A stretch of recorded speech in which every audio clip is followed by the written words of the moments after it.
Welcome to Practical Talk Time. I'm Sandy Wrobel, the host for the show. We have a very special guest who has appeared several times in the past. It is Cindy Miller, and she finally has her book published that she's been working a great deal of the time on.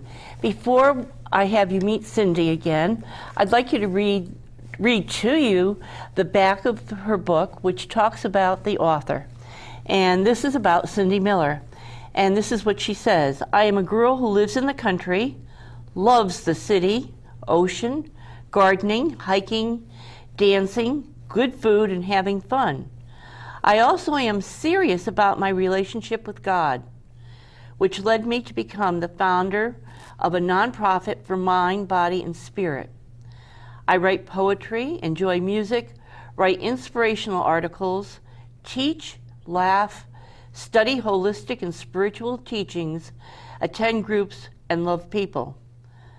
My journey is going too fast as week turns into months and years go by. I cherish the time I have here and who I spend it with. Knowledge is key for me when it comes to the bigger picture and the meaning in my life.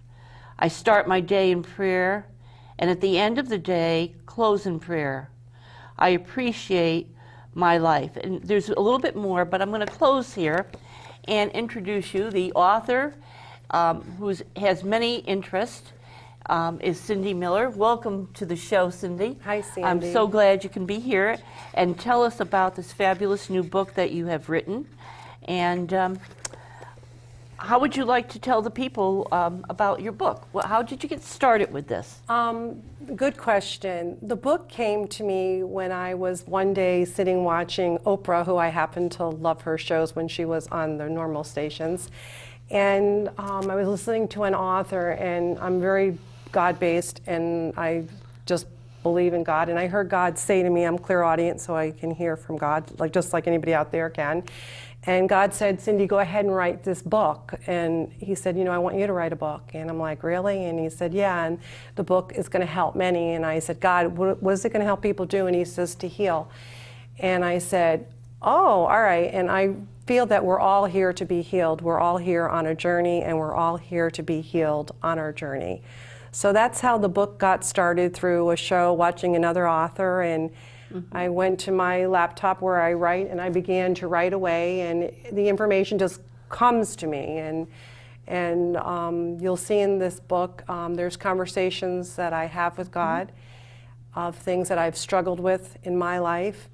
There's take action items to do for your life. There's techniques, there's prayers, there's transformation. It's just loaded with a ton of information and questions for you to ask yourself. I know we're going to be talking about the book. How long of a process, well, not the writing process, but how long, when did you first start writing it? Good question. It took me, I want to say a little over 2 years ago. And I wrote the book very quickly as far as putting it together, but putting it together into this package here, and if you wanted to put up picture one, was a process, just like our life is a process. It took a while to put this together with the art and the software, the graphics, and the layout, and all that stuff. Yes, and we're going to look at a cover of the book right picture now. One. And this book is now available for people to read. It's actually here. Yes. And do you want to tell a little bit about the artwork? Yes, I would love to.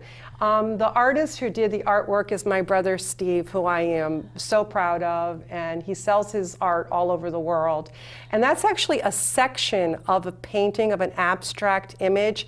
So if you saw the original image, which I could have brought today, I forgot, that's one piece of it. But what I liked about this image for the cover is it's kind of like a figure eight, like the infinity image, and it's also like the circle of life that we go through, and like the pathways we take, the directions. We can go this way, we can go that way, and how it just kind of all takes you back again. And I like the light shining out, so that when we question stuff that goes on in our lives and the things that we struggle with, and as we're living our life, is to look to the light Yes. And, who is the source of light for you? Where do you plug into? Where do you go to, feel that you're not alone? I find it very interesting that you wrote the information that you want to get out to people, and then you could look at your brother's art and make a correlation between what you want to reveal to people and what they will learn to reveal to themselves, and to incorporate it with the art. Did you start out thinking you would do that, or is it just came to you at some point, gee, I could use some of my brother's art? Well, I love my brother's art, and one of the reasons it came to me to use this art is because it's abstract. So the image could be anything that it wants to be to you.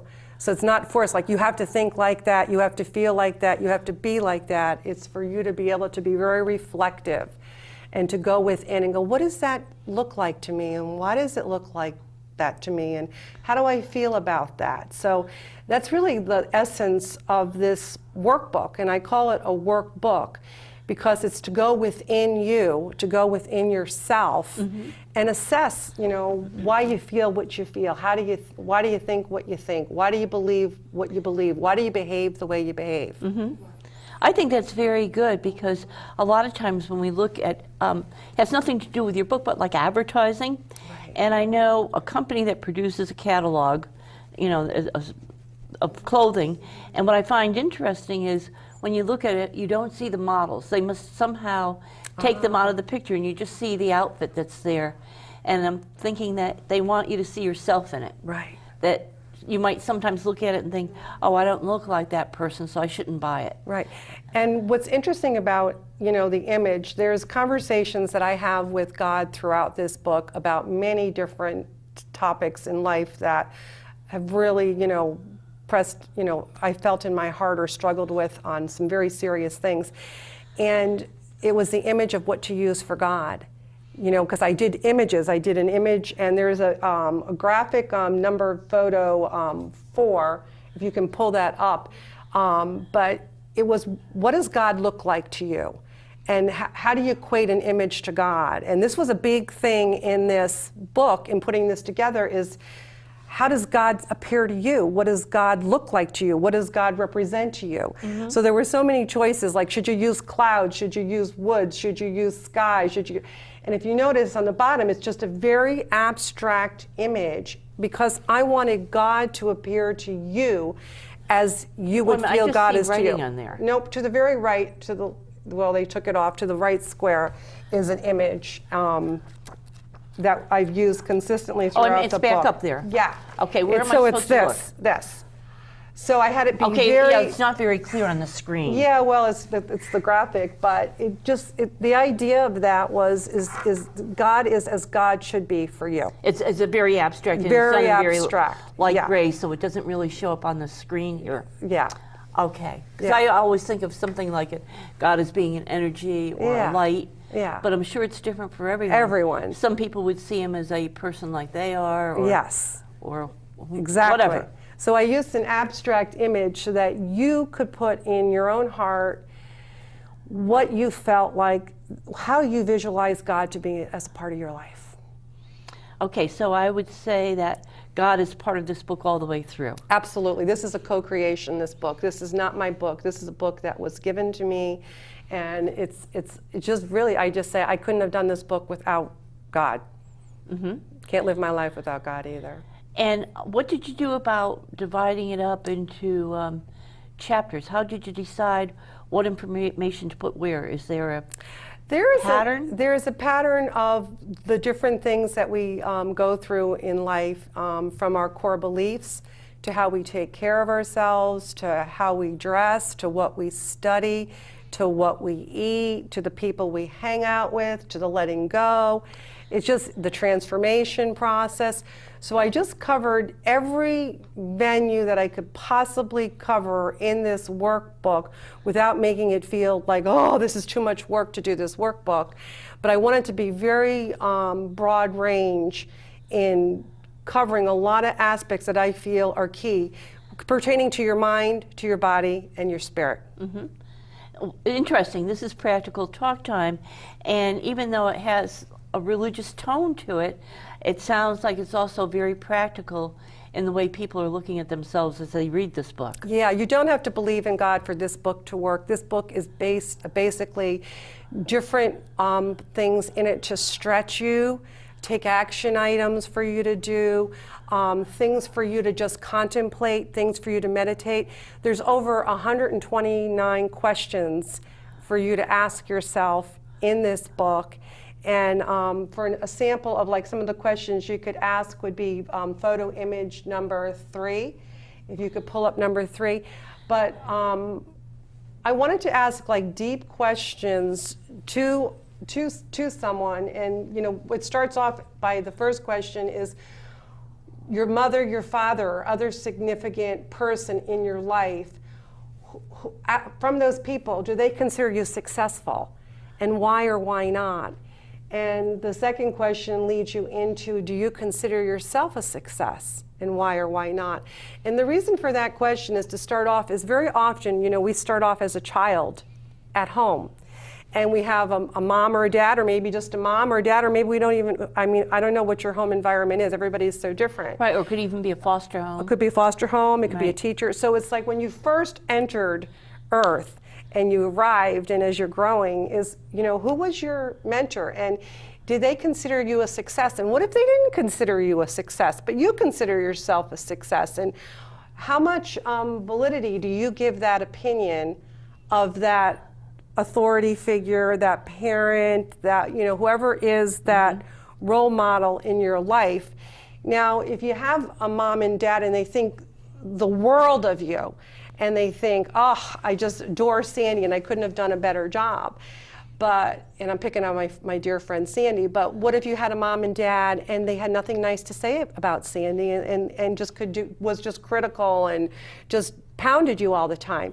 That could have a huge effect on you as you go out in life, because what are you listening to that voice, or to the voice of knowing, you know, what a success you are as a person, just as you are? And sometimes they might alternate. Yeah. And I think also it gets into even people of different cultures and nationalities.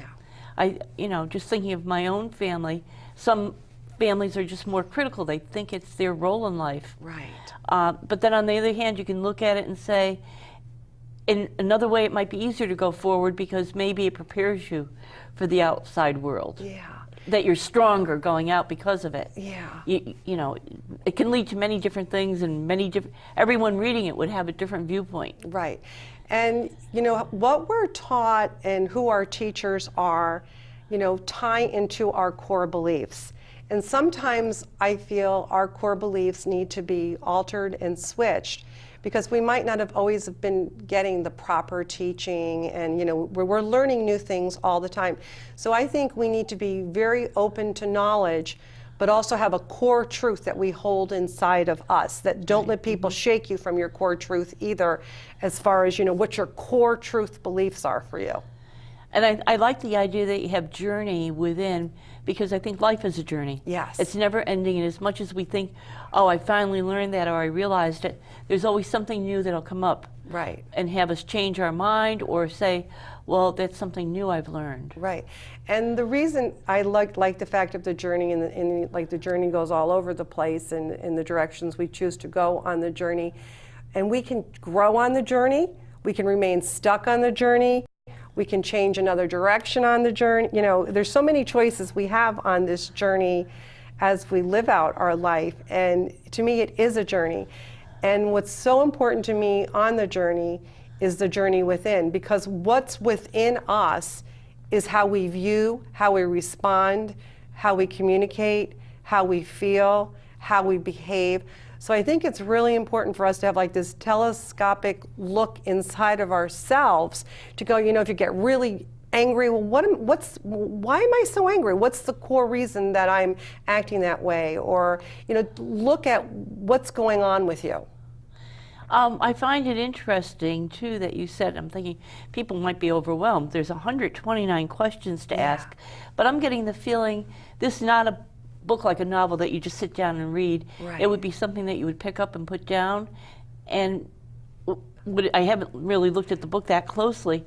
Would it be something you could say to people, you don't have to follow it in numerical order by chapter? Yes, and I'm so happy, Sandy, that you brought that up and that you kind of just like discern that.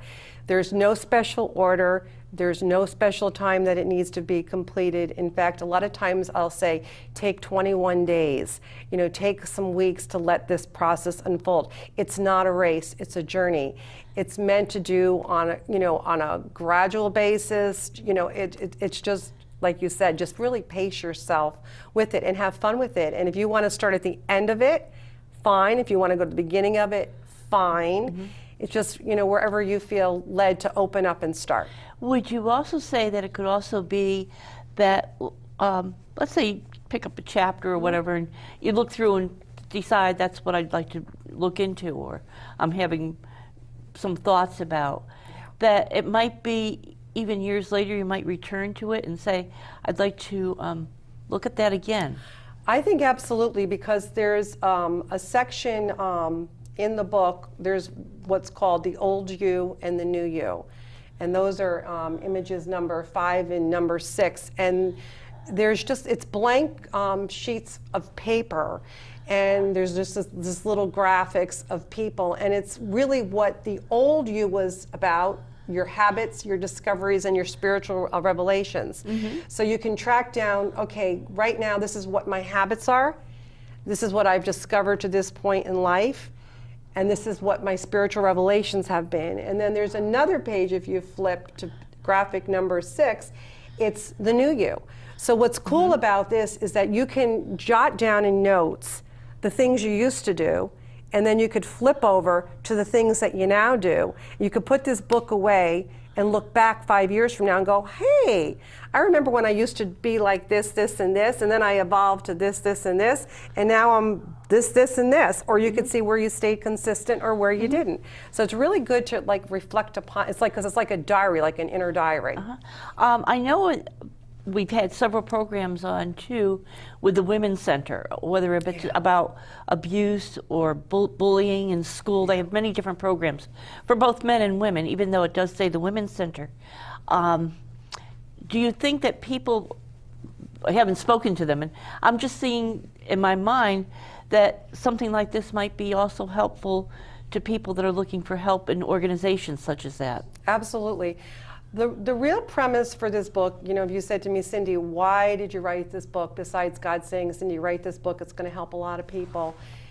You know, really, I think it came from my own personal journey of, you know, not being very happy, not knowing who I was, not knowing myself, really being very clueless, even though I was this grown, successful adult looking like, oh, she's, you know, it was such an illusion. And when a lot of things changed in my life, you know, a lot of divorce, deaths, breakups, all this stuff, and I hit, you know, rock bottom. It was such a gift in my life because I really had to, you know, go within and rebuild differently and look at life differently and all of that stuff. So I think it's really important for people, you know, for me, I'd say the main reasons I did this was happiness, freedom, and peace. You know, if you're looking to uncover more joy in your life, if you're looking to be free in life, feel freedom. And, you know, sometimes I feel, you know, we think I'm stuck with this job, I'm stuck in this relationship, I cannot make these changes. And it's, you know, you can. And not to be afraid of the changes. You know, sometimes we get stuck, stuck where a spouse could die, or we could get a divorce, our life unravels, and it's like, I'm stuck, what do I do? And it's like, okay, now it's time to like reevaluate and visualize what you'd like to have next unfold. And you're smiling and you're saying you're happy, but I think a lot of these things really are, when they do happen, it's a time when people aren't happy and they think the world has ended for them. Yeah. But it's in retrospect when you go back and say, it's like the good luck, bad luck story that goes on. It's interesting too, I was at a wedding on Saturday, and one of my cousins who sat at a different table later was talking about someone at the table, was very successful, had made a lot of money, retired at age 40, and now was saying, I wish I'd never made all that money at once, My friends are just retiring now, and I've been doing nothing. I feel like a hermit. Problems with children. And I think probably at the time this person felt that they had their world in their hand, that they were very happy. And to look back and say, I wish I never had it.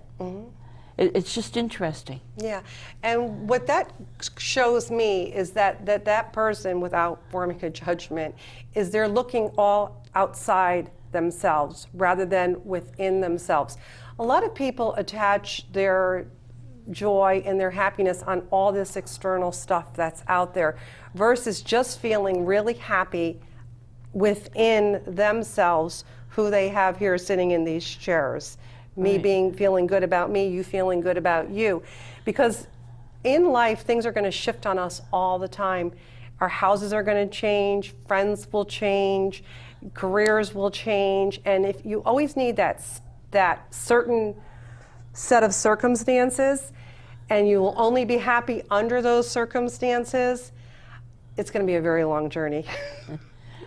Right, or there's a lesson to learn in your life from it. Do you want to talk about the little cards that are in the front of your book? Oh, sure. I find that fascinating. Yeah. It's something different that I haven't seen. Yeah. I guess maybe you can just kind of hold them up. Yeah. People have said they have not seen these cards before in a book, and I wanted this book to really offer a lot to somebody who was going to be using. Is that better to hold it like that? Yes. Towards here. To use this book.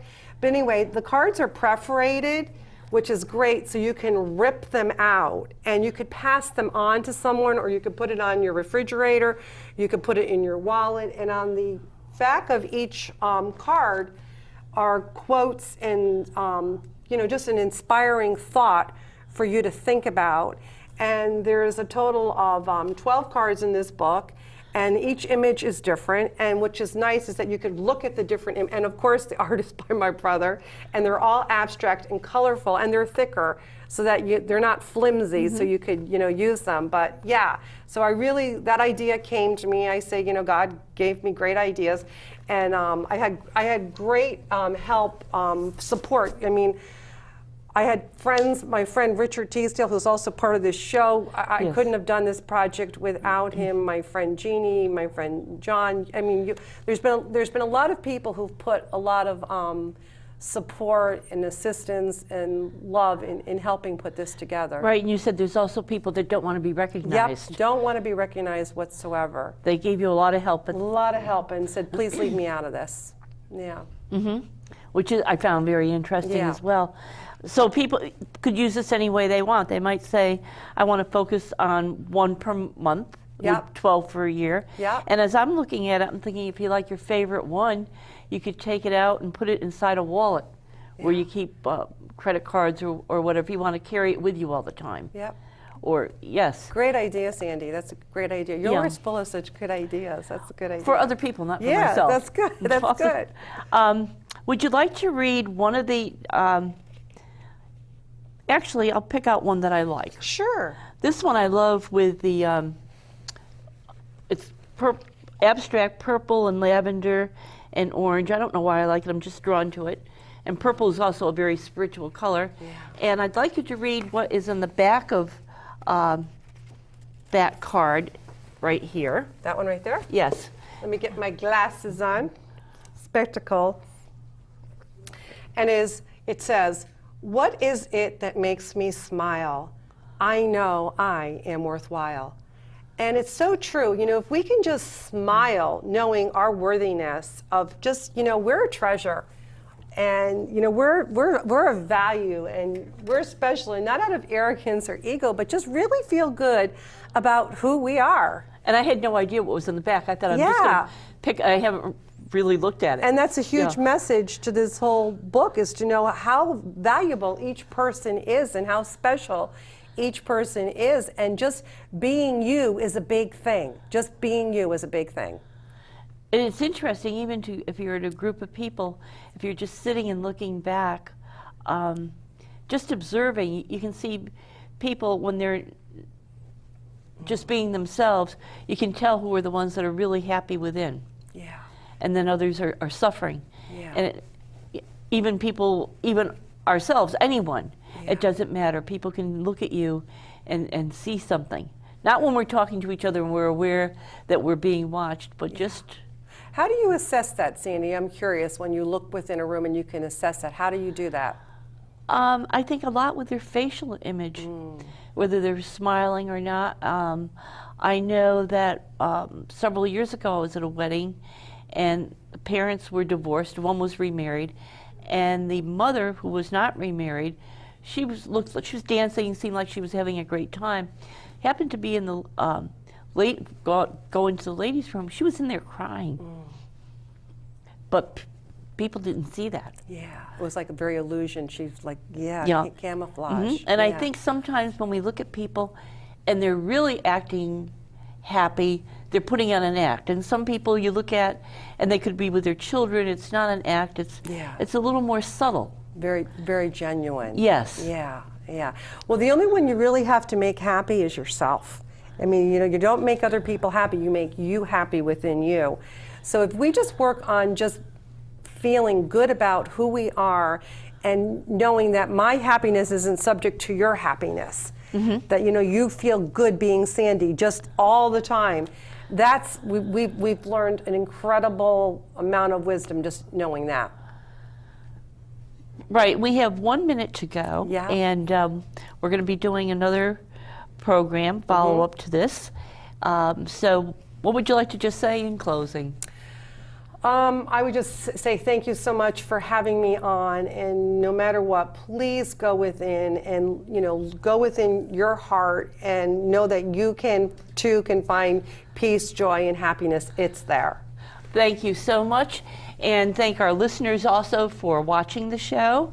And if you'd like to contact us with further suggestions or questions, you can contact us at practicaltalktime@yahoo.com. Thank you very much.